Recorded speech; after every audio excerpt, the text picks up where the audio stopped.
Et attention, je vais dire une phrase qu'il faut surtout pas sortir de son contexte. Je suis pas du tout pour l'égalité homme-femme. Et la suite de la phrase qui est importante, c'est que je suis pour l'équité.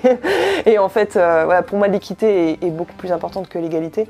Et du coup, si on n'est pas pareil, on va pas forcément avoir envie des mêmes choses. On va pas forcément. Enfin voilà. Donc après, c'est une phrase vraiment très générale.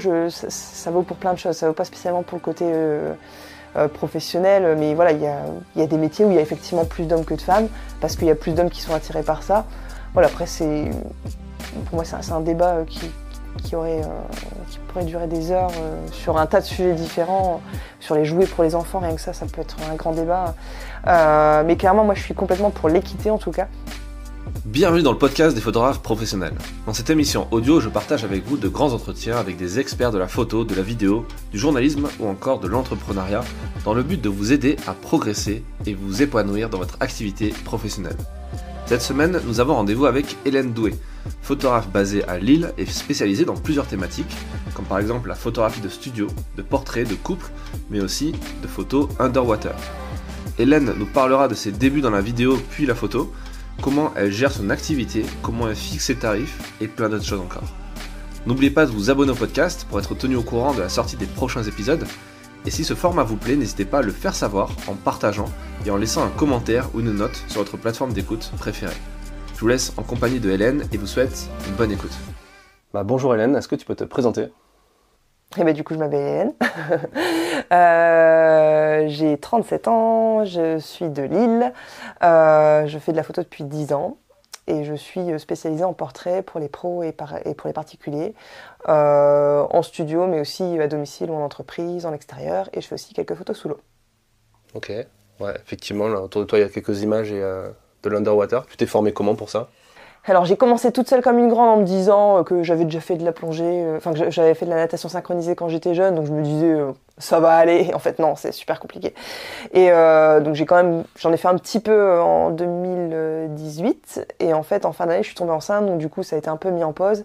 Et quand j'ai voulu reprendre après la naissance de mon fils, je me suis dit qu'en fait il fallait que je fasse un mentorat quand même, donc j'ai fait une formation avec Alison Barnes en gros je l'ai fait en mentorat parce que je voulais vraiment qu'elle réponde à des questions précises que j'avais, parce que voilà, j'avais quand même déjà une première expérience, quelques premières expériences, mais il y avait des choses sur lesquelles je bloquais, donc du coup voilà, ça m'a permis d'avancer plus vite là-dessus en étant accompagnée plutôt que toute seule dans mon coin. Ok. Et qu'est-ce qui t'a donné envie de te lancer dans la photo professionnelle ? T'en faisais un peu avant en tant qu'amateur ou... En fait, de base, moi j'ai un cursus artistique, j'ai fait 3 ans d'études d'art appliqué. Donc après j'ai eu un parcours un peu chaotique, on va dire un peu original, où j'ai voyagé, j'ai fait des choses un peu hors du commun. Et quand je suis rentrée en France, du coup, j'ai travaillé comme salariée, j'ai fait la voie du métro à Lille pendant 4 ans et j'ai fini par quitter ce travail-là et je me suis lancée dans la vidéo parce que je faisais un peu de vidéo de mon côté. J'ai envie de dire comme un peu tout le monde fait un peu de photos et de vidéos aujourd'hui, on a les moyens pour assez facilement, donc voilà. Et en fait, du coup, j'ai fait de la vidéo à titre professionnel et à côté de la photo. Et au final, c'est la photo qui a pris le pas au bout de 3 ans. Et donc du coup, je fais beaucoup plus de photos aujourd'hui, même si je fais encore un peu de vidéo. D'accord. Et donc là, tu as un studio, tu fais venir directement les clients ici. C'est ça. C'est quel type de client que tu as ? Du coup, comme je disais, particulier comme professionnel. Globalement, je fais plus de particuliers, mais après, en chiffre d'affaires, les professionnels représentent quand même une grosse partie aussi sur moins de prestations. Donc, on va dire que ça s'équilibre à peu près. Je fais pas mal de grossesses et de bébés. Et puis, je fais aussi du boudoir. Et puis, voilà, des portraits de manière large, quoi. D'accord. Ouais, c'est très, très éclectique. C'est ça. C'est super. Et... Qu'est-ce que tu préfères faire ? C'est une grande question. Moi, en fait, j'aime bien le portrait de manière large. Donc, tant que c'est de l'humain, en fait, moi, ça me plaît. J'ai pas envie d'aller photographier de l'architecture ou voilà, des choses où il n'y a pas d'humain. J'aime beaucoup la grossesse parce que j'aime bien discuter avec les futures mamans, parce que j'adore ce côté, étant moi-même maman, j'adore discuter de la maternité et tout ça. Donc j'aime bien ce côté accompagnement. Mais ce que j'aime bien, c'est changer en fait et faire des choses différentes. D'une journée à l'autre, d'avoir des échanges qui sont différents, y compris avec les pros, d'avoir voilà, de rencontrer plein de personnes qui vont être d'horizons différents et puis du coup d'avoir quelque chose qui est vraiment riche en fait au quotidien et de pas m'ennuyer. Comment tu fais pour trouver tes clients? Principalement via mon site. J'ai un site qui est très très bien référencé. Je suis en première position sur Google pour Photographe Lille par exemple, et puis pour pas mal d'autres mots-clés. Donc forcément c'est un énorme canal, parce qu'il y a quand même beaucoup de gens qui recherchent comme ça. Après, bon, j'ai des réseaux sociaux, j'ai surtout Facebook et Instagram. Donc c'est soit des gens qui vont me trouver aussi directement via les réseaux sociaux, soit aussi pas mal de recommandations, notamment sur des groupes sur Facebook. J'ai envie de dire, en termes de réseaux sociaux, j'ai l'impression que c'est peut-être ce qu'il y a de plus en fait, c'est de la recommandation de bouche à oreille sur les réseaux sociaux. Quand les gens disent ah bah je cherche un photographe, et puis voilà, il y a mon nom qui va sortir et du coup, les gens me contactent comme ça. Genre sur Facebook par exemple? Ouais. Trop bien. C'est-à-dire que le réseau est pas complètement mort? Bah en tout cas, moi sur Facebook, je trouve que les groupes fonctionnent encore pas mal. Ce qui a un peu remplacé les forums, on va dire. Il y a quelques années de ça. Maintenant, je trouve que Facebook a un peu pris le relais là-dessus en termes de groupe. Parce qu'il ne va pas y avoir cet échange sur Instagram ou sur d'autres réseaux, pour les plus jeunes, TikTok et compagnie. Il n'y a pas ce côté communautaire qu'il va y avoir sur les groupes sur Facebook. Et du coup, je trouve que ça fonctionne encore pas mal comme ça. Ok. Tu fais de la pub sur Facebook aussi un peu? Alors j'en ai fait très très peu. Ça m'arrive une fois de temps en temps d'essayer.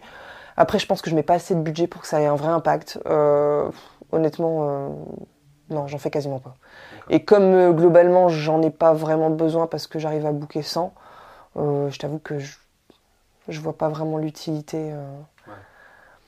Okay. Puis je pense qu'il faudrait une vraie stratégie. Si je voulais vraiment pousser ça un jour, je pense que je prendrais une boîte qui s'occuperait de ça pour le déléguer et puis qui fasse ça bien. Ouais. Mais là, les quelques fois que j'ai testé, voilà, je mettais vraiment pas grand-chose. C'était vraiment hyper ponctuel.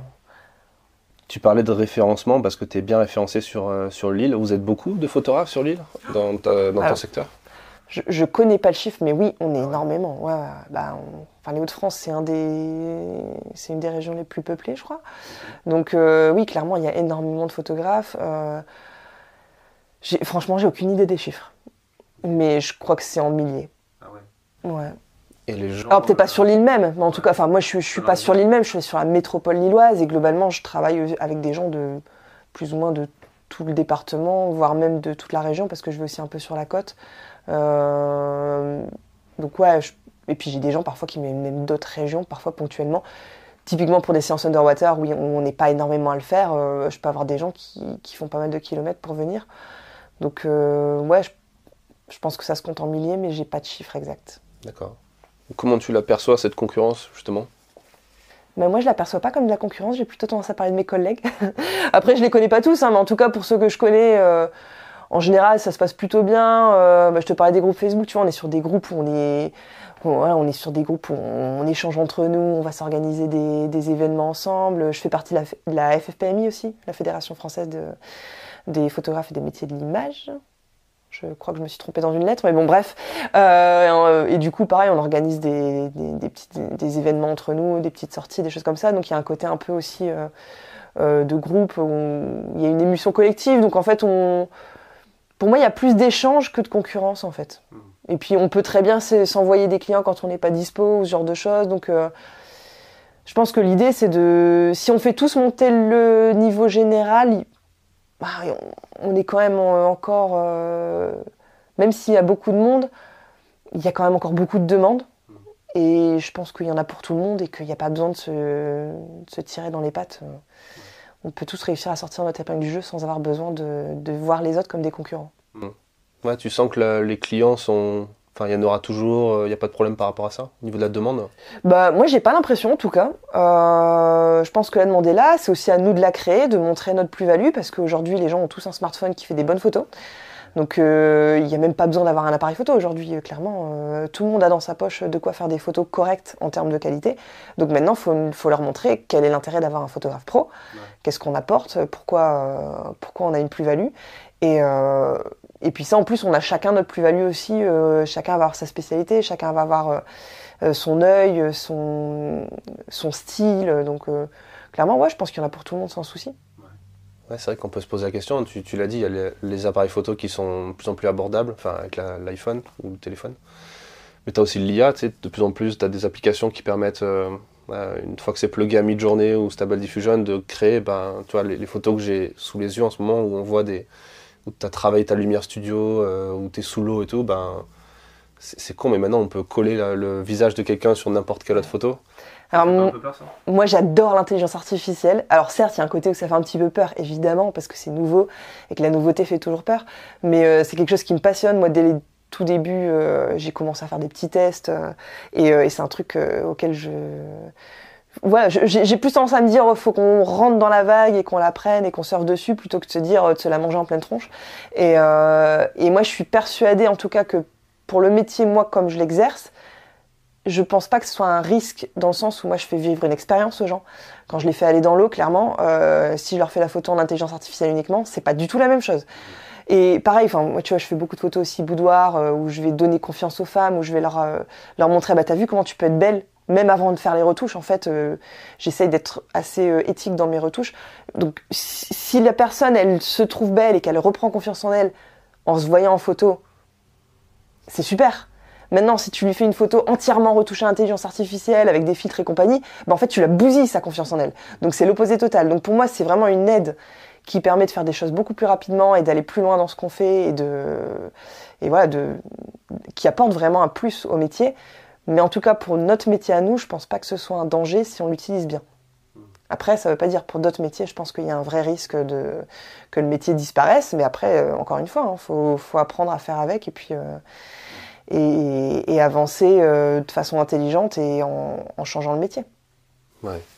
Le fait d'avoir plusieurs types de clients, plusieurs types de photos à proposer, des différentes offres, c'est le mot, ça peut te prémunir aussi de ça, tu penses ? Le fait de... Si tu vois que quelque chose est remplacé en quelque sorte par l'IA, tu peux toujours proposer autre chose. Tu vois, une photo de mariage par exemple, on est quand même loin du moment où les gens utiliseront l'IA pour faire des photos de mariage, je pense. C'est clair. Ça sera vraiment glauque à ce moment-là. Ouais, c'est sûr. Quand on est quand on travaille autour de l'humain et de l'expérience vécue, clairement pour moi, l'IA n'est vraiment pas une menace.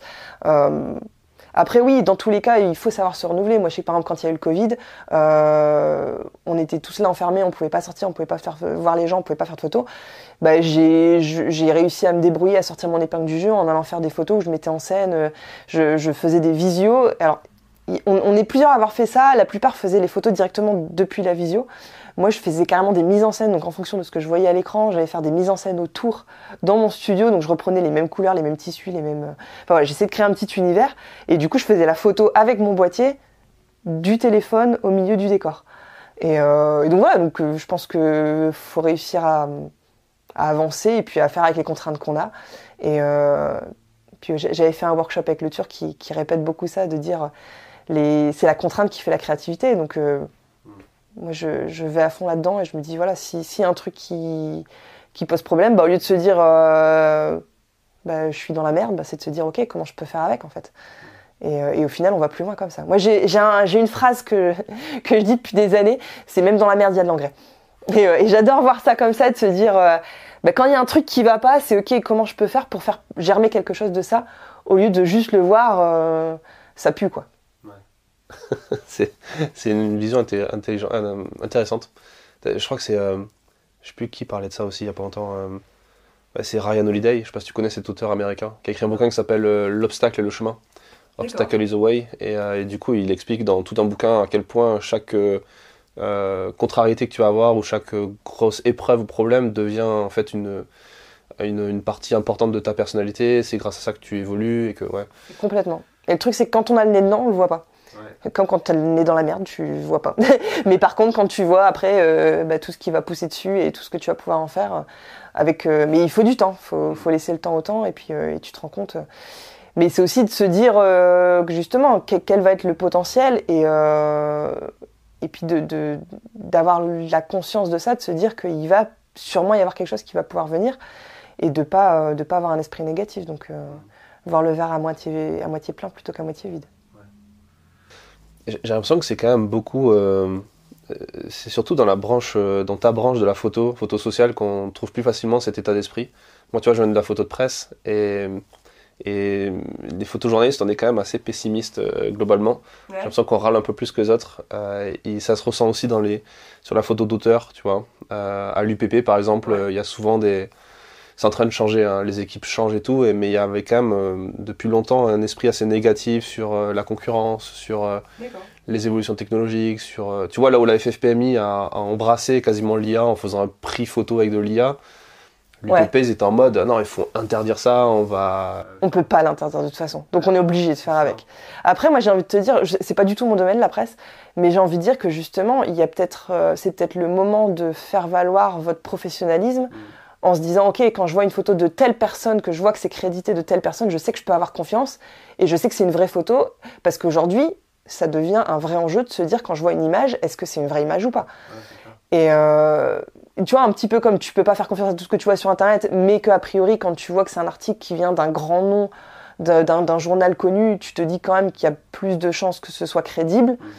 Bah, de la même façon, tu te dis que peut-être que s'il y a un nom célèbre, ou en tout cas voilà, si tu sais qu'il y a une sorte de professionnalisme derrière le nom qui est noté, que ce soit le nom de la personne ou éventuellement le nom du collectif ou quoi que ce soit, et que tu sais que ça c'est quelque chose que tu peux faire confiance, je pense que justement ça, c'est une vraie plus-value de se dire ok, là je sais que je peux avoir confiance et que c'est une vraie image avec une éthique derrière où on m'assure que c'est du vrai et que ce que je vois c'est pas truqué. Même ça c'est compliqué parce que je sais pas si tu avais suivi il y a quelques années, c'était surtout dans la partie presse, un photographe de chez Magnum, qui est une agence très réputée, avait pris de court tout le monde en faisant un sujet avec Stable Diffusion.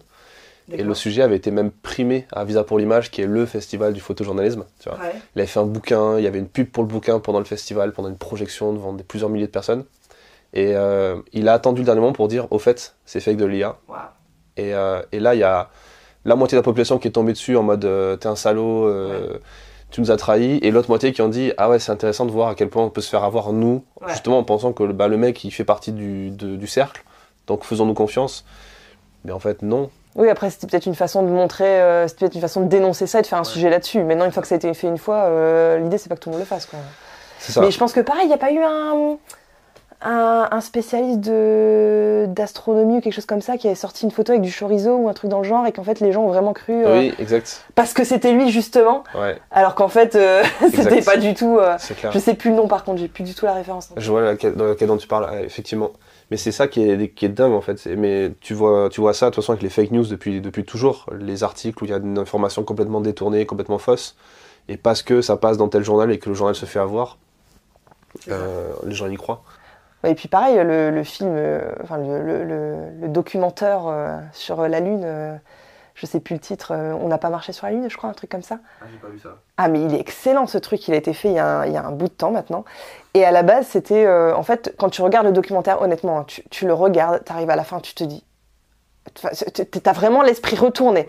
Et tu te dis, mais en fait, est-ce que c'est vrai? Est-ce qu'on a vraiment marché sur la Lune ou pas?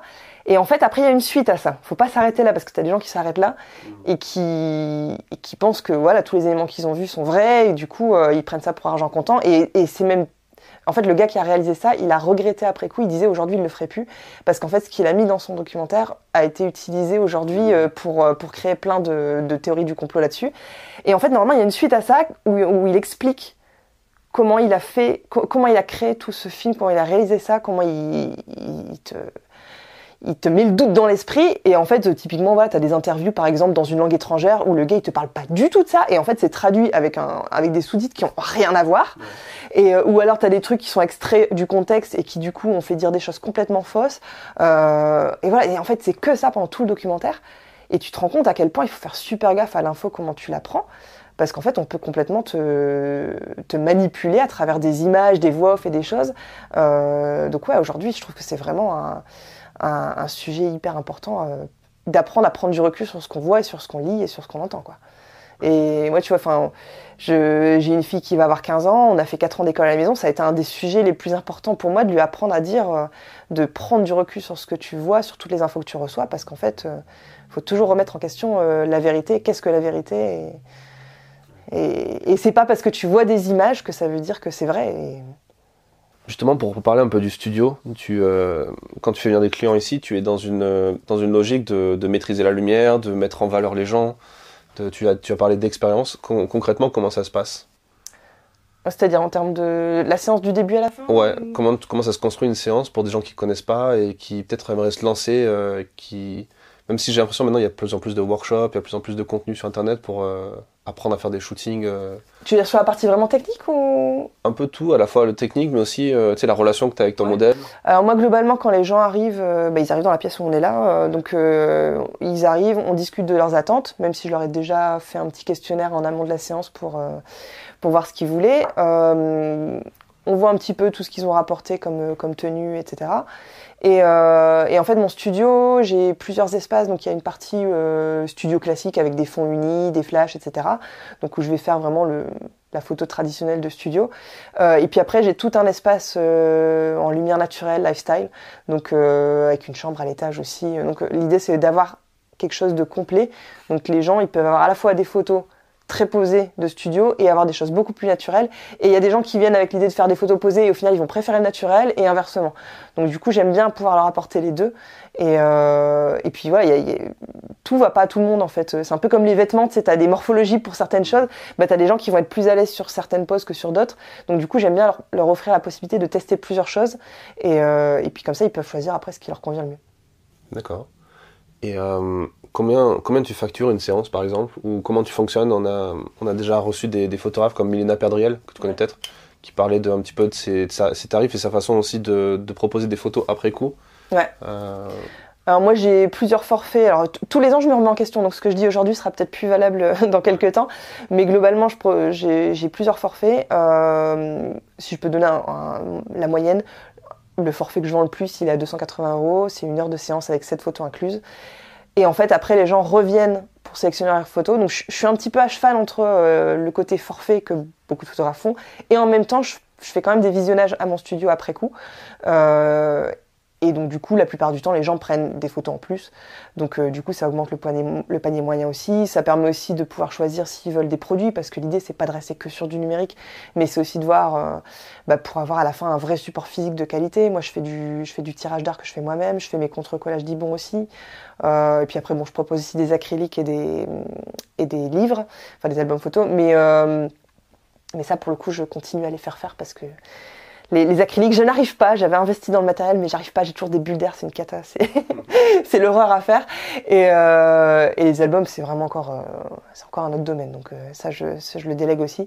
Mais voilà, c'est histoire de faire vivre les photos à la fin, parce que on est la génération qui fait le plus de photos de tout ce qu'il y a eu. Enfin, la photo reste encore récente à l'échelle de l'humanité, mais en tout cas, on en fait énormément. Et au final, quand tu entends le nombre de gens qui perdent toutes leurs photos parce que leur disque a craché, ou alors ils se sont fait voler leur téléphone ou je sais pas quoi, et malgré tous les moyens qui existent aujourd'hui pour sauvegarder en ligne, ils l'ont pas fait. Donc si t'as pas un support physique, au final, si ça tombe, tes enfants ils les auront pas les photos quoi. Donc c'est assez dommage. Ou alors tu auras des photos pleines de filtres de chiens et compagnie. Et puis des vraies belles photos comme ce qu'on avait à l'époque, on en avait moins, mais on avait des belles photos, on avait quelque chose de super propre, d'intemporel. Moi je suis vraiment dans le côté intemporel, j'essaie d'avoir quelque chose qui va vraiment rester dans les prochaines générations. Et du coup je trouve que c'est important, vraiment c'est une conviction personnelle qu'il faut développer les photos quoi. Et justement, est-ce que tu conserves les photos de tes clients sur un disque dur pour eux? Et est-ce que tu le factures d'ailleurs ça? Parce que je te dis ça, mais mon imprimeur par exemple il le fait maintenant. Il conserve les projets de livres photos de tous ses clients. Ouais. Pendant X années, et après si quelqu'un en a besoin, il facture le fait qu'il est stocké jusqu'à là. Ça devient un modèle économique presque, parce que tu l'as dit, les gens ne pensent pas à faire des sauvegardes forcément. Alors officiellement, moi dans le contrat que je fais avec mes clients, je leur dis que je leur garde 1 mois. Mais en vrai c'est juste pour me protéger au cas où j'aurai un crash, parce qu'en fait les photos je les garde au maximum. Donc moi déjà je les supprime jamais de la carte SD tant que ça n'a pas été livré. Donc je les ai sur la carte SD, je les importe dans mon ordinateur. Dès qu'elles sont importées sur mon ordinateur, automatiquement elles se synchronisent dans un cloud aussi. Donc toutes les photos, tous les RAW et compagnie se synchronisent. Et ensuite, une fois que je les ai livrées, donc elles sont sur leur galerie, là je vais supprimer après de ma carte SD. Mais du coup, les photos finales, je les garde sur mon ordinateur. Et tout va rester synchronisé. Donc normalement, je perds rien quoi. Je vais supprimer les autres RAW qui n'ont pas été gardés et compagnie. Donc pour pas quand même garder des centaines et des centaines de gigas sur des séances où au final normalement on les garde pas, mais donc les finales je les garde et le reste reste synchronisé. Donc théoriquement je suis assez tranquille. C'est juste que je me protège en disant juste 1 mois, mais en fait j'ai régulièrement des gens qui me demandent longtemps après et je les ai toujours quoi. Mais tu proposes aussi des fois de... Mais je les facture pas. Ouais. Et tu proposes de revendre à l'occasion d'un événement commercial, tu vois, je pense à Saint-Valentin, Noël ou quoi, tu proposes de refaire des tirages de ces photos-là? Pas particulièrement. J'ai déjà pensé à le faire, mais ça fait partie des trucs où je me dis il faudrait que je mette en place une stratégie là-dessus. Mais j'ai pas forcément j'ai pas encore enregistré un workflow là-dessus pour venir proposer régulièrement. Puis ça voudrait dire que du coup je laisse justement toutes les galeries en ligne tout le temps parce que je pourrais pas. Là je suis sur Photo Studio, avant j'étais chez Pixie 7. Il faudrait que je puisse repasser toutes les galeries en on. Pendant une durée limitée et puis après les repasser en off, ou alors au contraire les laisser tout le temps, mais ça veut dire que si un jour je veux plus les mettre, je me suis engagée à les laisser. Donc, Tu fais la demande sinon. J'ai une pote qui fait ça marche plutôt pas mal. Ouais. Ouais, pour Noël, elle propose, rappelez-vous, on a fait une séance ensemble. Si vous voulez, je vous refais des tirages ou on fait un livre, tu vois. Et après les gens la contactent et du coup elle renvoie les photos pour les montrer. Ouais. Et... Après moi ce que j'ai fait récemment, mais c'est tout récent et j'ai pas encore eu l'occasion de le tester vraiment avec des clients, c'est que du coup j'ai mis en place un formulaire de demande pour relivrer des photos, parce que je facture pas le fait de les garder, mais si les gens me les redemandent, théoriquement je disais que je pouvais le facturer, mais concrètement dans les faits je le facturais jamais. Et là je me suis dit, maintenant donc j'ai un formulaire où les gens peuvent demander, ils payent des frais pour la demande de désarchivage, donc le fait que je les remette en ligne. Par contre, ces frais-là sont remboursés sous forme d'avoir pour justement prendre des produits. Donc voilà, du coup ça, c'est quelque chose que j'ai fait il y a peut-être il y a quelques semaines de ça. Donc j'ai eu aucun retour là-dessus. Pour l'instant, j'ai aucune idée de si ça va fonctionner ou pas. Voilà, c'est juste une idée que j'ai mis en place. Ouais, c'est cool. J'aime beaucoup la photo sociale pour ça, parce que moi je m'intéresse beaucoup au marketing, à comment tu crées des offres, des produits, etc. Et je trouve que le jeu il est sans fin en fait dans votre métier, parce que tu peux déjà la typologie de clients est super large, leur pouvoir d'achat est pareil, très très très divers et varié, et tu peux proposer des packages avec des trucs physiques, numériques, très ingénieux, très créatifs. Ce que tu peux pas trop faire dans, je trouve, le photojournalisme ou la photo d'art, c'est un peu plus limité. Ouais, effectivement, c'est pas du tout le même domaine. Ouais. Et du coup, c'est vachement bien. Et après, tu vois, je repense à ça, tout à l'heure on parlait de concurrence. Tu vois, alors tu vas avoir des clients qui vont revenir, voilà, ils ont eu la grossesse, le bébé, ils reviennent pour l'anniversaire, ils reviennent pour le deuxième enfant, ils reviennent pour le mariage, etc. Et moi, tu vois, à l'inverse, ça m'est arrivé aussi. Là, tu vois, en un an, on a fait des photos de famille avec 3 photographes différents. Et du coup, je me dis, en fait, c'est carrément possible aussi que des mêmes clients soient clients de plusieurs photographes, sans que ce soit un problème, en fait. Moi, tu vois, là, encore récemment, j'ai eu des clients qui sont venus faire les photos de grossesse avec moi. Et au final, en photo de bébé, ils voulaient un style bien particulier, qui n'est pas du tout le style que moi, je propose. Et ils partaient chez une collègue que je connais très bien, avec qui j'ai moi-même fait des photos de grossesse. On avait fait des photos de grossesse l'une l'autre. Et puis voilà, enfin... il n'y a aucun souci, on s'entend super bien. Et quand ils m'ont dit ça, ils étaient un peu gênés de me dire qu'ils avaient déjà réservé ailleurs. Je leur dis, mais il n'y a aucun souci, en plus je la connais, c'est une amie. Franchement, c'est super, quoi, allez-y. Et voilà, je pense qu'il n'y a pas besoin du coup de s'inquiéter de ça. Tout comme moi, j'aime bien quand on va au restaurant ou qu'on sort dans des bars ou des choses comme ça, j'aime bien tester des nouveaux endroits où j'ai jamais été. Et du coup, je trouve que cette expérience, on peut la reproduire à l'infini, parce qu'en fait, c'est toujours une nouvelle expérience, c'est toujours des nouveaux moments qu'on vit. Et une séance photo, c'est un moment à vivre, comme je te disais tout à l'heure, c'est une vraie expérience. Donc, c'est quelque chose qu'on peut refaire de manière régulière, qu'on pourrait se dire comme on va faire un voyage, comme on va aller se faire un spa, pourquoi pas aller se faire une séance photo, quoi. Ouais, c'est vrai. Mais même je trouve dans vos relations entre photographes, le nombre de workshops qui existent, de photographes de mariage, tu parlais du Turc, qui en fait aussi, ou de Alison. C'est marrant de voir à quel point vous êtes super décomplexé sur le fait d'aller voir la technique des autres, vous l'accaparez volontairement aussi pour revendre derrière aussi. Tu vois, dans le milieu de la presse, ça n'existe pas. Ouais, c'est même inconcevable en fait. Tu vois, des gens n'ont pas envie de partager, ou à la limite ils vendent ça à des amateurs. Ouais. Tu vois, mais c'est toujours pareil, c'est des personnes qui sont à la retraite, qui font de la photo pour le fun, tu vois, qui ont un fort pouvoir d'achat, qui vont aller à l'autre bout du monde. Mais ils vont pas, un jeune photojournaliste va pas aller prendre un workshop avec un photographe de presse qui marche bien, parce que déjà il aura pas forcément les moyens, mais en plus le vieux entre guillemets photographe va pas forcément vouloir partager ses trucs. Il aura toujours cette vision, tu vois, du concurrent qui va lui piquer son travail. Mais c'est dommage parce qu'en vrai, je pense que justement, c'est en tirant le métier vers le haut qu'on va tous avancer collectivement et qu'il n'y a pas besoin de s'inquiéter. Après, moi, quand je te parle de ça, justement, c'est les réseaux de photographes que moi, je côtoie. Je pense qu'il y en a certainement qui sont dans cet état d'esprit-là et qui restent dans leur coin et qui se partagent pas. Donc en fait, là, tu vois, là, je pars la semaine prochaine à Chamonix faire le Rise Up, qui est, je sais pas si ça te parle aussi. Donc voilà, et là, apparemment, on est beaucoup. Je sais pas exactement combien il y a de personnes attendues, mais ça a l'air d'être un super gros événement. Moi, j'y vais même pas pour le côté technique, tu vois. J'y vais vraiment pour ce côté un peu colonie de vacances entre collègues et puis d'avoir ce... Parce que tu vois... On est tout seul dans notre studio à bosser dans notre coin et moi j'ai besoin d'avoir ce côté relation sociale et puis de voir d'autres personnes et puis de discuter, d'avoir ce côté machine à café où on échange entre collègues et puis on discute de ce qu'on vit au quotidien et je trouve que c'est hyper important aussi quoi. Et j'ai pas envie d'être dans mon coin à pleurnicher et à garder mes trucs pour moi en mode mon précieux. C'est clair. Tu vas t'éclater parce que j'y suis allé, alors je suis pas allé à Rise Up, mais j'ai vu les chalets, je les ai visités pour potentiellement les louer aussi, faire un autre truc. Et c'est William qui m'avait filé le plan justement, parce qu'il est passé dans le podcast et puis il a fait partie de DR pendant quelques années. Et c'est magnifique. Les chalets, j'ai jamais vu un truc aussi beau, luxueux, au pied des pistes. Enfin, c'est vrai que j'avais même pas vu, moi. Ça s'est fait un peu, je l'ai réservé un peu en dernière minute au salon de la photo, parce qu'il me restait des crédits FAFCEA que j'avais pas utilisés, parce que j'avais fait d'autres formations cette année, mais qui étaient pas prises en charge.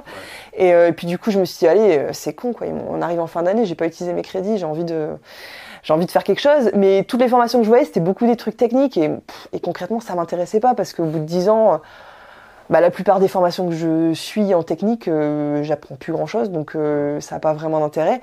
Et du coup, je me suis dit, en fait, je cherche plus une approche dans le sens humain de pouvoir côtoyer d'autres personnes et d'échanger plus sur la façon d'être et la façon de travailler que sur des techniques vraiment précises en termes purement matériels et compagnie, quoi. Et du coup, j'ai vu celle-là et je me suis dit, allez, go, on va aller là-dessus. J'étais dispo cette semaine-là. Et en fait, c'est après coup que j'ai vu que c'était dans un hôtel 5 étoiles et compagnie, que c'était dans un super lieu. Et j'avais pas du tout fait gaffe à ça. Et ouais, carrément, après. J'ai cru comprendre qu'il y avait des gens qui la faisaient tous les ans. Donc. Ça m'étonne pas. Ouais. T'as un jacuzzi dans chaque truc, sur la terrasse, avec la vue sur les Alpes, sur Argentière. C'est magnifique. Génial. Ça donne envie, hein. Même si tu suis pas les cours limite, c'est des bonnes vacances, quoi. Et parlons justement de la formation un petit peu, parce que c'est le truc qui bloque aussi beaucoup de gens, et pas forcément que de la formation. À travers la formation, ce qui bloque, j'ai l'impression, c'est la question de la légitimité. Ouais. Comment toi, t'as vécu ça, et par rapport au fait que t'es une femme aussi, même si quand on regarde un peu la FFPMI et puis la photo sociale en général, j'ai l'impression que c'est majoritairement féminin, cette partie de la profession. Peut-être que je me trompe. La partie grossesse bébé, oui. Ouais. Mariage, je suis pas sûre. J'ai l'impression qu'il y a beaucoup d'hommes quand même en mariage. Je sais pas si c'est 50-50 ou si c'est... Enfin, mais j'ai pas l'impression que ce soit spécialement beaucoup de femmes. Après, je pense aussi que c'est parce que les hommes font plus entendre leur voix. Et que du coup, les femmes sont plus dans leur coin. Elles se montrent peut-être un peu moins. Ça faudrait... Je sais pas si tu connais Dorothée Machambert. Non. Je pense que si tu veux parler de ça, c'est avec elle. Okay. En termes de féminisme et de photographie, je pense que c'est la meilleure personne pour parler de ça. Elle fait de la photo sociale ? Elle fait de la photo plutôt artistique, elle. D'accord. Enfin, je te laisserai voir ce qu'elle fait et puis peut-être discuter avec elle, mais elle est vraiment engagée sur le côté justement visibilité des femmes dans le milieu de la photo. Et moi en soi, je sais pas si le côté femme m'a freinée ou pas. Je dirais que c'est peut-être une des raisons pour lesquelles je me suis mise à mon compte alors que j'étais salariée avant. Parce que j'ai été salariée en tant que vidéaste au sein de l'éducation nationale. Et de manière générale, j'ai l'impression qu'en tant que femme, quand tu veux évoluer, c'est quand même encore plus compliqué qu'une évolution professionnelle classique. Tu dois encore plus te justifier et montrer ce que tu veux et tout ça. Et je me suis au final à mon compte, en fait, j'ai juste à prouver ma valeur, point final, et j'ai pas besoin d'aller faire valider que j'ai tel ou tel diplôme, ou que j'ai tant d'expérience, ou je ne sais quoi. En fait, si je suis bonne, je vais gagner ma vie, quoi. Et voilà. Et du coup, je crois que ça a joué dans ma décision de me mettre à mon compte. Après, oui, évidemment, comme... j'ai l'impression à peu près tout le monde, j'ai subi le syndrome de l'imposteur. Et je l'ai toujours, si ce n'est que, on va dire que je vis avec et que j'ai appris à passer au-dessus. Mais c'est difficile parce qu'en plus, tu sais, quand t'as ce truc où t'as l'impression que si t'enlèves complètement ton syndrome de l'imposteur, t'as peur d'être trop dans l'ego et trop dans l'orgueil et compagnie. Et en fait, c'est difficile de trouver le juste équilibre, de se dire, en fait, tu dois te vendre, tu dois dire que ce que tu fais, c'est bien, mais en même temps, il ne faut pas le faire trop non plus, parce que sinon, on va un peu taper dessus. Et en soi, bon, moi, je pense que ce que je fais, c'est propre, mais je pense pas non plus être la meilleure du monde ou quoi que ce soit. D'ailleurs, je participe pas au concours et tout ça, c'est pas du tout ma came. Moi, mon but, c'est de faire quelque chose qui est bien, qui est réussi, mais pas d'être la meilleure, quoi. Je veux juste délivrer quelque chose de correct pour mes clients, et je pense que ce que je leur délivre est tout à fait correct, mais sans avoir un ego surdimensionné et sans penser que je suis la reine du monde et que, et que ce que je fais est mieux que les autres. Mais par contre, ouais, c'est vrai qu'au début, j'avais un manque de confiance en moi comme tout le monde, je pense. Hein. Ouais. Puis après, je pense qu'il y a aussi l'expérience qui fait que du coup, plus tu fais, plus tu as les retours de tes clients qui se disent que c'est bien, et puis tu te dis quand même, ok, ça va... Je peux continuer, j'ai ma place quand même, quoi. Est-ce que c'est pas un avantage aussi d'être une femme sur certains points? Par exemple, je pense à une cliente qui veut se faire prendre en photo en boudoir, par exemple, ou pour parce qu'elle est complexe aussi sur son corps et tout. J'en ai parlé avec une amie il y a pas longtemps qui me disait j'aimerais bien faire une séance comme ça, mais pas avec un homme. Ouais, bah ça je le comprends carrément, et clairement, ouais, si j'ai pas mal de femmes qui disent qu'effectivement elles voulaient une photographe femme, ou même parfois, il y a des fois, c'est parce que le conjoint ne veut pas, même ne serait-ce que pour de la grossesse, hein, il y a des fois, là, j'ai une cliente il y a pas longtemps, son mari lui proposait de faire des photos avec un ami à elle pour sa grossesse, puis elle fait ouais, mais moi je veux faire des photos de nu, donc je suis pas sûre que tu sois ok. Elle fait ah ouais, non, effectivement, dans ce cas-là c'est pas une bonne idée. Et donc oui, je pense que le fait d'être une femme peut être un avantage dans ce sens-là. Après, t'as aussi le côté inverse, c'est que du coup, en tant que femme photographe qui fait du boudoir, bah, tu reçois des demandes un peu cheloues par moment. Et régulièrement, j'ai des appels. Alors, c'est marrant, c'est que c'est toujours par téléphone quasiment. Et puis, c'est des gens qui, voire parfois des numéros masqués aussi d'ailleurs. T'as des gens, tu te demandes si c'est vraiment une demande réelle ou. Donc quand je sens que la démarche est à peu près sincère quand même, je renvoie éventuellement vers des collègues parce que moi je fais pas d'hommes, donc enfin je fais pas d'hommes nus en tout cas. Ça m'est arrivé ponctuellement de faire des couples nus, mais sur une séance boudoir par exemple, pas boudoir, sur une séance underwater en grossesse, où du coup à la base je fais souvent la femme nue, mais là du coup le mari était ok aussi, ils étaient partants tous les deux. Et ça s'est fait assez naturellement, sans qu'il y ait de gêne ou quoi que ce soit. Mais sinon, je le fais pas de manière générale, c'est pas quelque chose que je montre sur mon site. Donc je renvoie vers des collègues quand je sens que c'est sincère. Et puis très souvent, je sens juste que c'est juste des demandes un peu de détraqués qui ont juste envie de s'amuser un peu. Et dans ce cas-là, je les envoie un peu bouler, quoi. Justement, qu'est-ce que tu penses de tous ces gens qui se lancent, les photographes un peu semi-professionnels, tu vois, c'est un peu... Les faux FAUX photographes. Ouais. Qui font des collaborations avec des modèles. Ah ouais, non, mais ça faisait longtemps que j'avais pas parlé de ça. Mais c'est une cata. Et puis c'est tout. Bah, en fait, le truc, c'est que je pense que je suis plus trop dans les milieux où j'en voyais passer. Donc je crois que c'est pour ça que j'y pense moins maintenant. Mais il y a des moments, ouais, sur certains groupes Facebook, typiquement, ouais, t'avais... Tu sais, le gars qui a la cinquantaine minimum et puis qui s'achète un boîtier et puis qui veut faire de la photo, mais il veut faire que de la photo de femme nue, quoi. C'est la seule chose qu'il fait. Et puis c'est triste parce qu'en fait, t'as plein de femmes qui, du coup, se disent que comme c'est gratuit, du coup, elles vont faire ça, et en fait, qui n'ont pas forcément la notion de se rendre... Et j'ai même envie de te dire, je me suis coupée en plein milieu de ma phrase toute seule, mais même, t'en as même qui font ça de manière où techniquement, c'est beau. Mais ça n'empêche que la démarche derrière est pas correcte, et il y a des fois tu vois des trucs qui sortent dans la presse justement, des mauvaises expériences qui se sont super mal passées. Donc ouais, j'ai envie de dire, pour les femmes qui ont envie de faire des photos, il vaut mieux se tourner quand même vers des gens qui ont une réputation établie. Et puis c'est sûr qu'avec les femmes, bizarrement, il n'y a pas de souci. Ouais, c'est clair. Et c'est triste pour les hommes parce qu'il y a des hommes qui font ça super bien, hein, et qui sont super professionnels et avec qui il n'y a aucun souci, et ils pâtissent un peu justement de la réputation de ce que d'autres hommes ont fait, malheureusement. Ouais, c'est vrai qu'il y a des trucs un peu bizarres parfois. Après, je me rends pas compte, il y a eu des gros faits divers un peu vraiment sordides, du genre kidnapping. Jusque-là, je pense pas, mais au moins des attouchements, ça arrive malheureusement très souvent. Voire parfois viol. Puis j'ai envie de te dire même, j'ai plus son nom en tête là, mais celui qui s'est même suicidé, qui était hyper connu, David Hamilton. David Hamilton. Ouais. Tu vois qui c'est ? Non ? Oui, j'ai entendu parler, mais ok. Ah oui, mais c'était pas en plein moment des MeToo, tous ces trucs ? Ouais. D'accord, ouais. Et qui avait... Attends, c'était... Comment elle s'appelait, elle ? Flavie Flamand. Ah oui, ok, d'accord. Oui, parce que c'est plusieurs années après qu'elle a témoigné, parce qu'elle était mineure, non, à ce moment-là, ou presque, ou un truc dans le genre. Ouais, elle était mineure, en fait. Lui, c'était carrément de la pédophilie. Mais du coup, donc David Hamilton qui a été accusé de viol sur mineur des années après. Donc Flavie Flamand qui était franchement adulte, qui était devenue connue, etc. Et il avait fait des photos d'elle quand elle avait... elle était ado, quoi.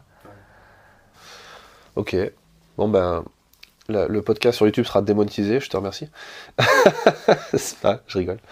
Et, ok, et du coup, ouais, c'est pour venir sur la question des femmes, parce que c'est un truc qui revient. Je crois qu'on avait parlé un petit peu quand c'était contacté au début sur le fait que je recherchais des femmes pour passer dans le podcast, parce que c'est une reproche qu'on me fait souvent. Il n'y a pas assez de femmes dans le podcast. Ouais. Et en fait, c'est pas si simple que ça de trouver des femmes qui veulent passer dans le podcast. Ouais. Non pas que, comme j'ai dit, moi dans ma tête, il y a limite plus. Je pense qu'on est dans un des métiers où il y a le plus de parité. Mais même, j'ai l'impression qu'en termes d'égalité salariale, moi dans la photo, je connais plus de femmes qui gagnent mieux leur vie que d'hommes. C'est vrai ? Ouais. J'ai aucune idée de ça. J'ai l'impression que c'est surtout que les hommes et les femmes font pas les mêmes photos. Mais après, c'est peut-être juste une impression. J'ai pas de chiffre là-dessus. Mais surtout le fait qu'en termes de tarifs, que ce soit dans les trois branches de la photo, si on dit artisan, artiste, photojournaliste, artisan, artiste, tu fixes tes propres tarifs, globalement, ou tu t'adaptes au marché. Mais du coup, il n'y a pas de grille imposée par l'État ou par un groupe ou qui que ce soit. Et en photojournalisme, tu t'adaptes aux grilles qui sont fournies par la presse, avec un pouvoir de négociation plus ou moins restreint. Mais du coup, les grilles, elles font complètement abstraction de qui tu es. Et même de tes diplômes, tu vois, moi j'ai jamais dit à un employeur ce que j'ai fait comme diplôme. Concrètement, on est dans un milieu où les diplômes, on s'en fout complètement, quoi. C'est ça. Et donc on s'en fout que tu sois un homme, une femme. Après, je pense que la variable qu'il y a, c'est le fait que peut-être les hommes, globalement, sont meilleurs négociateurs que les femmes. Peut-être. Alors, si tu... Et encore que... Je pense à ça, je peux te raconter une anecdote en termes de homme-femme. Moi, du coup, ça fait 10 ans que je fais de la photo et un peu de vidéo. Et l'année dernière, j'ai fait un reportage photo où j'avais aussi une vidéo à livrer sur un mariage. Et en fait, à l'époque, mon conjoint avait quitté son travail et on avait essayé de travailler un peu ensemble. Bon, au final, il a repris un travail parce que on avait du mal à bosser à deux. Mais du coup, il m'a accompagnée sur ce mariage-là. Mais lui, à la base, il n'est pas du tout ni photographe ni vidéaste, quoi. Il bosse en restauration, ça n'a rien à voir. Donc je l'avais un peu briefé et tout ça, mais bon, voilà, il était là plus en backup qu'autre chose. Donc voilà, je lui avais dit ce qu'il devait faire. Et en fait, il a dû me renvoyer plein de gens qui sont venus le voir pour lui poser des questions techniques et lui demander ce qu'il faisait et compagnie, alors que moi, personne venait me voir. Alors que c'était mon travail à moi. Et en fait, les gens... ils ont vu un homme, ils se sont dit c'est à lui que je vais aller poser les questions. Ils lui ont demandé sa carte plein de fois et tout ça. Et lui il disait non mais en fait c'est ma femme, moi je suis juste venu accompagner. Et c'est fou parce qu'en fait j'ai l'impression que du coup il avait plus de légitimité juste parce que c'était un homme. Et moi, alors qu'en plus c'était le même matériel et tout ça. Moi j'avais mon sac à dos qui est floqué avec mon nom dessus et tout ça. Lui il était en mode passe-partout. Il y avait rien qui faisait plus professionnel chez lui quoi. C'était... Et il n'y avait pas un plus gros objectif ou je ne sais quoi, rien du tout, quoi. Mais juste, c'était un homme. Et en fait, on s'est rendu compte de ça au fur et à mesure de la journée. Et moi, je me disais, mais d'habitude, ça arrive de temps en temps qu'il y ait quelqu'un qui vienne me poser des questions, mais c'est assez ponctuel. Là, ça n'arrêtait pas, quoi. Alors, je ne sais pas si c'est le cas sur d'autres mariages. Est-ce que la plupart des hommes sont effectivement souvent démarchés, enfin, si on vient souvent les voir ou pas. Mais nous, en tout cas, sur cette expérience-là précise, ça nous a vraiment choqué à quel point les gens étaient venus beaucoup plus le voir. Ouais, je comprends. Oui, c'est le côté un peu... Ouais, mais là, c'est presque historique et peut-être ancré chez l'humain que jusqu'à aujourd'hui, la femme a toujours été en retrait par rapport à l'homme dans le foyer, et dans l'univers professionnel aussi, et du coup, il y a ce truc. Et j'ai l'impression qu'il y a beaucoup de femmes qui s'en servent de ça aussi. Alors, tu vois, par exemple, je prends un exemple dans le photojournalisme, il y a une photographe qui s'appelle Véronique de Viguerie, je sais pas si tu connais. C'est une grand reporter qui bosse beaucoup pour Paris Match ou Le Monde. Okay. Elle bosse beaucoup pour Elle, le magazine Elle.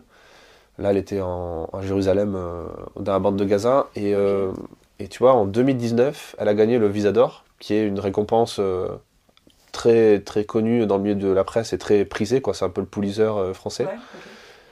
Elle a gagné, et avec un sujet que seule une femme pouvait faire, parce que en gros c'est un reportage au Yémen, et elle a réussi à traverser le pays, du nord au sud, grâce à une burqa.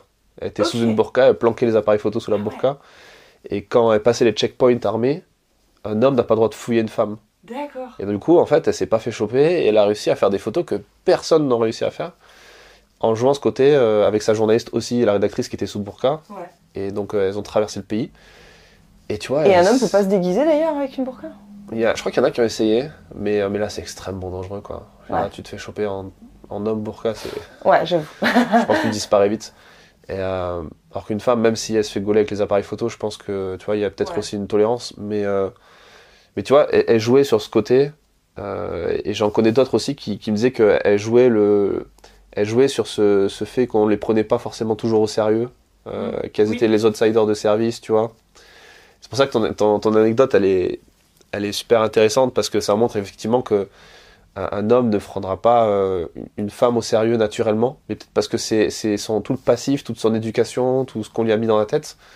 Maintenant, la question c'est, est-ce que c'est réellement problématique, dans le sens où qu'est-ce que tu fais de cette situation? Tu vois ce que je veux dire?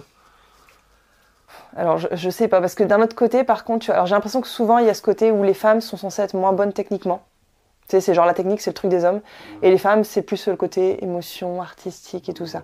Et moi, je sais qu'on me l'a même déjà dit en entretien, quand j'avais été embauchée à l'époque en vidéo, où ils voulaient une femme parce que justement, ils voulaient un regard féminin, tu vois. Il y avait ce côté où, genre, les femmes sont peut-être moins bonnes en technique, mais alors qu'en soi, moi, j'adore la technique aussi, j'adore parler matos, enfin voilà,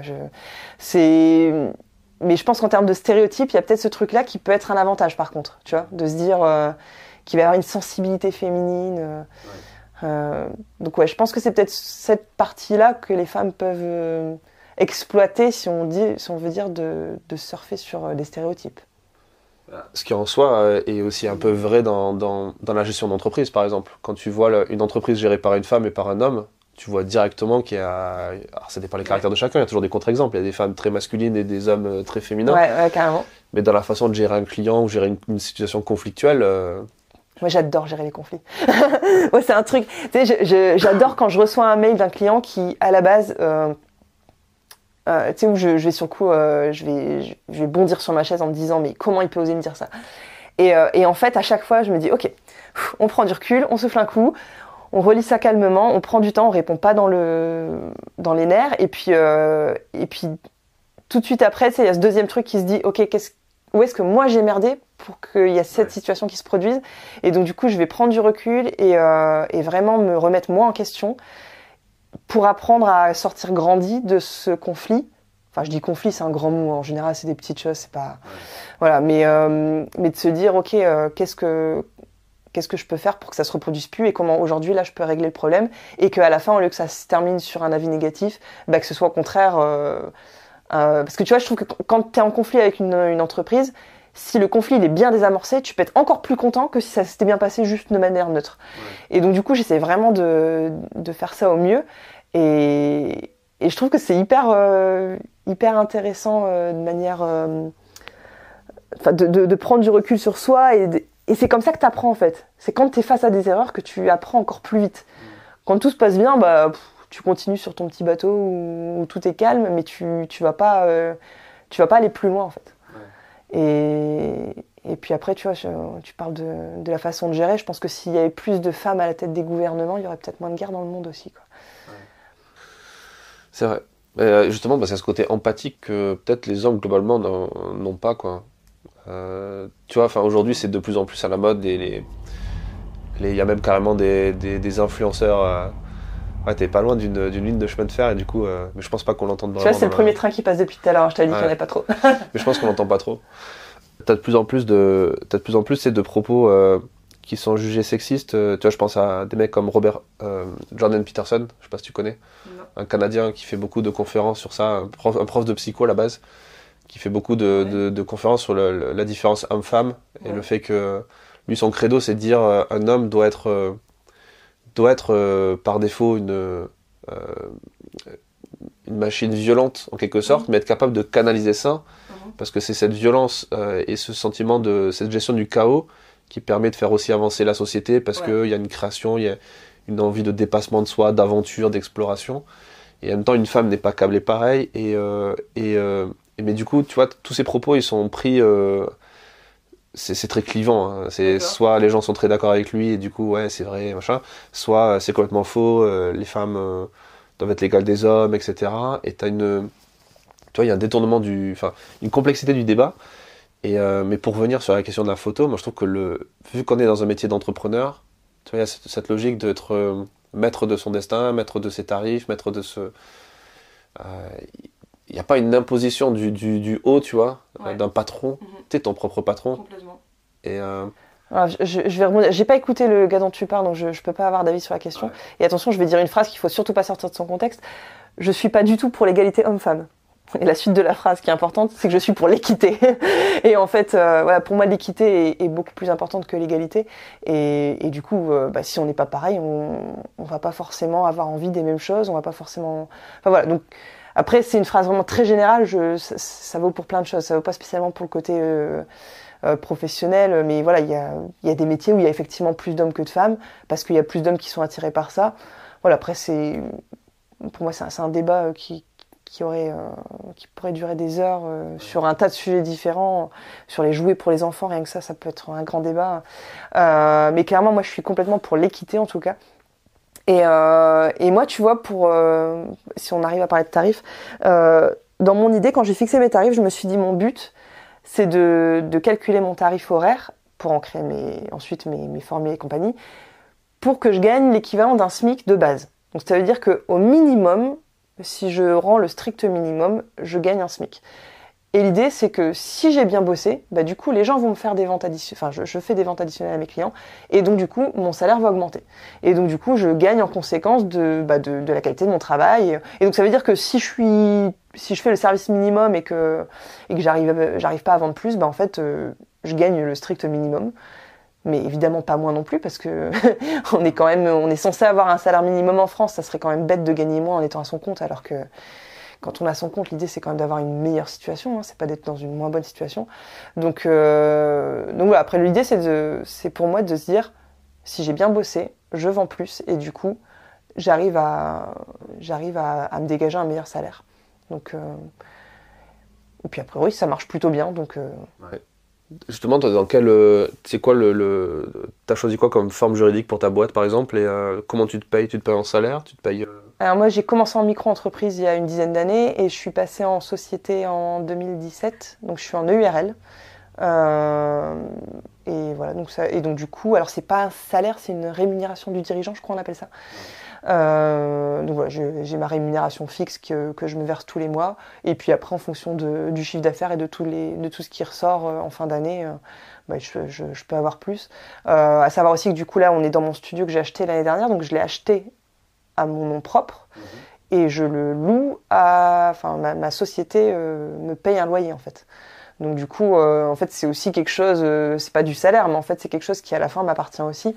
Donc c'est aussi une façon pour moi de me rémunérer. Ouais, c'est bien comme montage. Ouais. Après, je pense que le montage dépend des situations de chacun. Il n'y a pas un montage qui est mieux qu'un autre. En fait, tout va dépendre de la situation familiale déjà. Si t'es marié, pacsé, célibataire, si t'as des enfants, en fonction si ton conjoint il gagne un certain montant en fonction du nombre d'impôts que t'as, etc. Et tout ça, ça rentre en ligne de compte. Si justement t'es propriétaire ou pas, il y a tellement de choses qui rentrent en compte qu'il n'y a pas un statut à conseiller plus qu'un autre. Carrément. En fonction de ta TVA, si t'as beaucoup d'achats que tu prévois, etc. Exactement. Mais c'est pour ça que c'est bien d'avoir un comptable ou de serait-ce que d'aller voir des experts comptables, plusieurs au début, pour croiser un peu les points de vue et exposer sa situation et ensuite... Carrément. Et effectivement, voir plusieurs. Moi, je sais que j'en avais vu 2 qu'on m'avait conseillé par l'entreprise qui m'avait... En fait, je suis passée par la BGE, qui est un organisme dans le Nord qui fait un accompagnement aux créateurs d'entreprises et qui est subventionné par la région. Donc du coup, moi, ça m'avait rien coûté.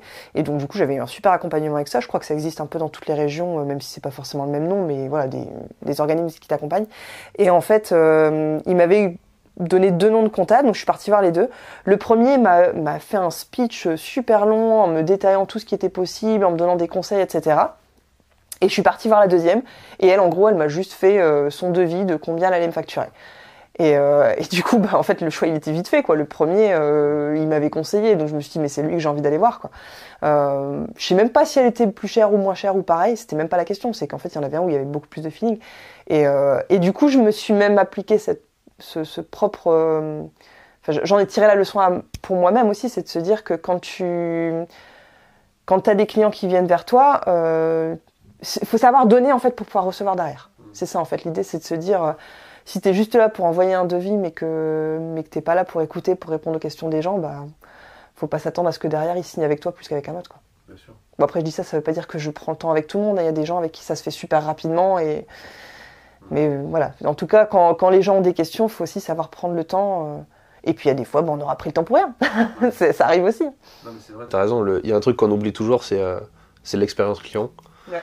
Et en plus, on est très difficile, nous, en tant que consommateurs, avec ça, tu vois, on apprécie et on est capable de le comprendre, on ira facilement vers, dans un restaurant où on est mieux servi, même si la bouffe est un peu moins bonne, si on passe un bon moment, c'est toujours mieux. Alors que quand on est entrepreneur, on n'y pense pas assez, en fait. On se dit que tout est acquis et... Moi, une des choses dont je suis très fière, c'est que sur les retours de mes clients, il y en a beaucoup qui... Et des fois, ils mettent même des avis clients avant même d'avoir eu leurs images. Et donc, du coup, c'est même pas tant sur la qualité des images, même si globalement, en général, ils sont contents. Mais ce qui revient dans quasiment tous les avis de mes clients, c'est « je les ai mis à l'aise ». Et souvent, ils disent voilà, j'étais stressée, j'avais pas confiance, machin. Et au final, ça s'est super bien passé, j'étais mis à l'aise. Et c'est vraiment le fil conducteur des avis. Et je me dis c'est le principal parce qu'en fait ils arrivent, il y a des fois effectivement il va y avoir le fait de se dénuder, etc. Et puis il y en a beaucoup qui sont, enfin moi quasiment tout le monde, je pense que presque tous les gens qui sont pas des mannequins pro, ils arrivent et puis ils te disent ah moi je suis pas photogénique, alors moi je m'aime pas en photo. Et au début tu vois quand j'ai commencé il y a 10 ans, tu vois ça te fout un coup de stress, tu te dis mais ok en fait il s'aime pas en photo et ça veut dire que moi je vais devoir faire avec quelqu'un qui a du mal. Et en fait non, c'est juste la réaction que tout le monde a de base. Et au final, à la fin, ils sont encore plus heureux parce que justement, d'habitude, ils s'aiment pas. Et là, pour la première fois, ils vont s'aimer, quoi. Ouais, c'est vrai. C'est vrai, il y a presque limite une question de thérapie ou d'appréciation de l'image de soi qui est peut-être encore plus vrai aujourd'hui à l'époque des réseaux sociaux, des applis de rencontres où ta photo devient un argument de vente aussi. J'en ai quelques-uns moi quand j'ai des hommes en portrait, c'est souvent parce que c'est pour les réseaux sociaux, pour les sites de rencontres. Ouais, pour Tinder et tout. Ouais, et peu importe les âges et compagnie d'ailleurs. J'ai eu quelques femmes aussi dans la même idée, mais en tout cas les hommes qui viennent faire des portraits, si c'est pas pour du pro, c'est souvent pour ça. Ouais. Il y a quelques business qui s'étaient montés comme ça. J'avais entendu des photographes qui s'étaient lancés vraiment sur ça. D'accord. Et ils accompagnaient même, ils avaient fait un package plus pour t'expliquer comment tu fais mieux ta description. Attends, moi j'ai eu encore pire. Enfin pire. Moi j'ai trouvé ça à la fois génial et en même temps j'ai pas envie d'émettre de jugement là-dessus. Je te raconte juste l'histoire. J'ai un client comme ça qui est venu faire des photos pour un site de rencontre et en gros c'est un gars qui a pas le temps. Tu vois, il a une entreprise et tout ça, enfin voilà, il est débordé. Et en gros, il me disait, mais moi, j'ai pas le temps de discuter avec plein de femmes jusqu'à trouver la perle rare. Et puis, j'ai pas envie de me prendre des râteaux aussi, il y avait un peu de ça aussi, je crois, dans les deux. Donc en fait, il payait une agence avec qui il avait échangé, donc du coup, la nana le connaissait, ils avaient discuté et tout ça. Et en gros, la nana se faisait passer pour lui pendant les premiers échanges. Et ensuite, là où ça collait, du coup, elle passait la main. Et du coup, je savais même pas du tout que ça existait. Et voilà, donc du coup, lui disait, voilà, c'est... Alors après, c'était quand même lui derrière, mais c'était juste pour faire les premiers échanges et puis pour écrémer un petit peu le... Ouais. Je me suis dit, bon, voilà, après, c'est un business plan aussi. Hein. C'est clair. Pas le temps de swiper, tu payes quelqu'un pour le faire. Ah, c'est marrant. Même l'amour peut se déléguer. C'est clair. Et je crois que c'est dans un épisode de How I Met Your Mother où il y a ça, où tu sais, il passe, je crois que c'est au tout début, il passe par une agence new-yorkaise qui est censée lui, avec un algorithme super puissant, trouver la nana qui correspond au centre d'intérêt de Ted. Tu vois, ouais, je me souviens pas, je l'ai vu en entier cette série, c'est une de mes séries préférées, mais je me souviens pas du tout. Et je crois que c'est dès la première saison en fait, et du coup il galère et tout, elle lui dit, mais d'après les statistiques, si on doit trouver celle qui te correspond vraiment... Mais si, un certain pourcentage à New York et genre il y a quasiment personne, c'est ça? Ouais, en fait il y en a 3 quoi, dans New York, un truc dans le genre. Ouais, c'est marrant. Mais c'est vrai que tombe sur le parapluie jeune. C'est ça, exact. Qui est vachement... Moi je trouve que cette série est vachement bien en termes de storytelling. J'adore. Et je pense que les photographes devraient se former plus au storytelling. Et je pense même, toi tu tu dois le faire au quotidien aussi dans ton studio, le choix des tenues, le choix des lumières, le choix des fonds. Et comment tu t'es formé à ça et est-ce que tu as vraiment cette logique de storytelling derrière tes images? C'est marrant que tu te dises ça parce que si tu montes dans mon bureau tout à l'heure, je me suis mis une affiche il y a quelques jours où j'ai écrit en gros storytelling avec un cœur pour bien me rappeler que c'est vraiment hyper important. Et j'essaye de le faire, mais je pense que je le fais pas encore assez. Et du coup, c'est un axe pour moi de progrès, de se dire d'aller encore plus là-dedans. Parce que justement, moi, c'est quelque chose qui me touche. Moi, j'adore le storytelling. En plus, j'aime beaucoup écrire, mais j'ai pas forcément le temps d'aller à fond là-dedans, alors que je voudrais encore plus être dans la qualité là-dessus. Après, par rapport au déroulement d'une séance, moi, justement, tu vois, alors j'ai quelques tenues, j'ai surtout aussi beaucoup de tissus, etc. Mais j'ai pas envie d'avoir un gros dressing pour mes clients, parce que moi, je dis aux clients, je veux qu'ils viennent avec ce qu'ils ont, avec ce qu'ils aiment et avec ce qui les représente eux, en fait. Et donc du coup, tu vois, typiquement, j'ai déjà eu des vêtements parfois qui venaient des grands-mères ou qui avaient été portés dans des moments précis. La dernière fois encore, il y a quelques jours, là, j'ai eu une séance grossesse. Elle est venue avec un vêtement, sur le coup, son mari fait « T'as pas ramené ça quand même ?» Et en fait, elle me dit « Mais c'est ce que je porte pendant toute ma grossesse. » Donc en fait, ça définit vraiment pour elle sa grossesse. Et au final, on a fait une photo où elle était hyper mise en valeur avec ce truc-là, une espèce de gilet, voilà. Ouais, et vraiment, elle était... Ouais, c'était très cocooning, et très joli. Et au final, son mari était surpris. Elle fait, bah ouais, c'est vrai que au final, ça rend bien. Et du coup, ouais, je suis vraiment dans cette idée de dire, d'avoir quelque chose qui va correspondre à la personne, en fait. Et dans ce côté aussi, sans aller carrément forcément dans le storytelling, mais en tout cas dans le lifestyle et dans cette idée de faire quelque chose de naturel. Même si je fais aussi un peu de posing, parce que comme je disais tout à l'heure, il y a des gens qui, au final, vont être mieux en posing et puis d'autres moins. Mais en tout cas, j'essaie vraiment d'être dans le lifestyle et d'avoir quelque chose de naturel. Ouais. Je me dis que le naturel est intemporel, en fait, ouais. Et donc du coup, ça devrait bien vieillir. Ouais. Donc même si il va y avoir aussi des photos peut-être plus posées, qui vont peut-être être plus kitsch dans le temps et qui vont peut-être moins bien vieillir, mais en tout cas, ce qui est naturel, ça sera forcément encore vrai et encore important dans 50 ans, quoi. Ouais, carrément. Et storytelling, de toute façon, j'ai l'impression que c'est plus ça se fait de façon inconsciente, ouais. Plus ça marche. Donc au final, aussi bien pour toi en tant que prestataire, en tant que personne qui doit être formée là-dedans, je pense que si ça devient naturel, c'est encore plus fort pour le client, je pense. Après, moi, je pense que c'est encore plus vrai quand je fais des séances à domicile, parce que du coup, tu es dans leur cadre de vie, et donc du coup, ils sont vraiment dans leur milieu, et après, moi, je discute énormément. Il y a pas de blanc, enfin, tu vois déjà... Là, quand on fait le podcast, je parle beaucoup. Je parle beaucoup avec mes clients aussi. Je leur laisse pas le temps de se poser la question de est-ce que je pose bien, est-ce que machin. Non, je suis tout le temps en train de parler. Il y a pas d'espace pour le vide. Je comble en permanence pour qu'ils se sentent accompagnés tout du long. Et donc du coup, je suis aussi beaucoup à l'écoute de leur histoire, de savoir qui ils sont. Enfin voilà, j'ai été à un moment bénévole pour Souvenange. Je sais pas si tu connais, qui est une association de photographes dans le deuil périnatal. Et bon, aujourd'hui, j'y suis plus, mais tu vois, ça m'arrive d'avoir des clients, j'ai encore eu le coup il y a pas longtemps, une cliente qui me dit qu'elle vient faire une séance avec ses 2 filles et son conjoint, et en fait, elle a perdu un petit garçon entre les deux. Et ben du coup, en fait, on en a discuté, et en fait, son petit garçon, on l'a intégré à la séance.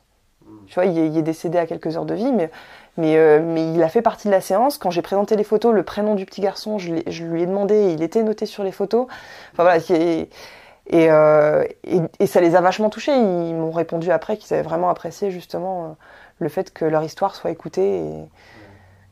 Et pour moi, ça fait intégralement partie. On revient sur l'histoire de l'expérience, etc. On n'est pas là juste pour faire des photos qui soient jolies. On est aussi là pour leur faire vivre quelque chose, quoi. Ouais, c'est clair. Écoute, on a parlé de plein de choses, c'est super intéressant. Pour terminer, qu'est-ce que tu aimerais partager comme conseil à une jeune photographe qui aimerait se lancer dans ce que tu fais là, comme toi il y a 10 ans? Quel est le conseil par exemple que tu aurais aimé avoir il y a 10 ans et qui t'aurait bien servi et que tu as compris avec le temps ou qu'on t'a donné peut-être? Alors moi je dirais qu'un de mes dadas c'est l'organisation et l'optimisation, donc d'essayer de voir comment s'organiser au mieux pour travailler de façon rentable, Parce qu'en fait, c'est bien beau de se mettre à son compte, mais si c'est pour bosser 70 heures par semaine pour gagner 500 €, c'est pas la peine. Donc, ok, certes, on fait un truc qui est cool, mais c'est pas une raison pour que ce soit la galère et que ça devienne et qu'on finisse en burn-out, quoi, en gros. Donc, faut que ça reste un plaisir et que ça ne bouffe pas toute notre vie, que ça reste à sa place. Et puis, s'il y a des investissements à faire, je dirais de les faire plus sur des choses qui sont justement dans la rentabilité et pas dans du matériel et des accessoires à tout vent, en fait.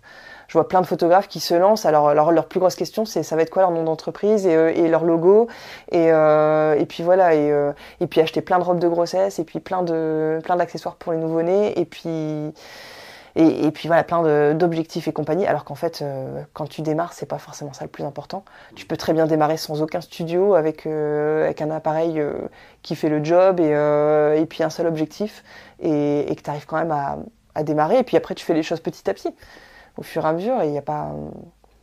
Voilà, c'est d'investir correctement avec, en se voyant vraiment comme une entreprise et en faisant un budget, etc.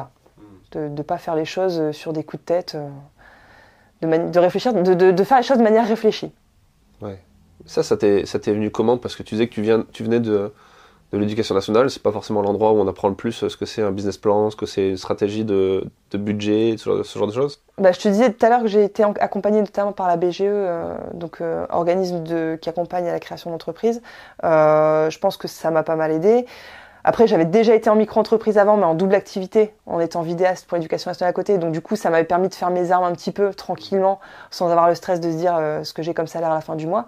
Pareil, gros conseil aussi, ne pas mettre ses prix au ras des pâquerettes parce que c'est plus compliqué de les monter après. Donc il vaut mieux prendre le temps de faire les choses correctement et si on n'a pas le niveau pour se lancer, on attend d'avoir le niveau pour se lancer. Parce qu'après, c'est beaucoup plus difficile de changer une stratégie que de la créer dès le départ en fait.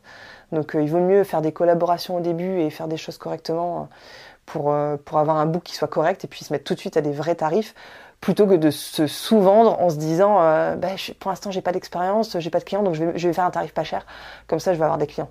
Non, ça marche pas. Ouais. C'est une mauvaise stratégie et c'est comme ça qu'il y a plein de photographes qui se lancent et qui arrêtent au bout de moins de 3 ans. Quoi. Ouais, c'est clair. Surtout quand tu as un rapport à l'argent qui est compliqué et que tu n'as pas confiance en toi ou que tu te sens pas légitime. C'est ça. Mais donc du coup, il vaut mieux travailler pour devenir légitime plutôt que de faire pas cher parce qu'on se sent pas légitime en fait. C'est pas une bonne stratégie. Ok. Écoute, merci pour tous ces conseils et puis on renvoie les gens vers ton compte Insta. Ouais, très bien. Insta, Hélène Doué, D-O-U-A-Y. Ouais, et puis ton site internet aussi. C'est ça. Et puis ici, tes locaux à côté de Lille. Juste à côté de Lille, ouais. Super. Merci beaucoup. Merci à toi. Merci d'avoir écouté cet épisode jusqu'au bout. S'il vous a plu, n'hésitez pas à le partager autour de vous et vous abonner pour ne pas rater les prochains grands entretiens. Si vous êtes photographe professionnel et que vous souhaitez accéder à des ressources plus poussées pour vous aider à booster votre activité, j'ai préparé pour vous une boîte à outils numérique que vous pouvez télécharger en description de l'épisode. Je vous laisse découvrir tout ça tant qu'elle est encore disponible gratuitement et vous donne rendez-vous dans un prochain épisode du podcast.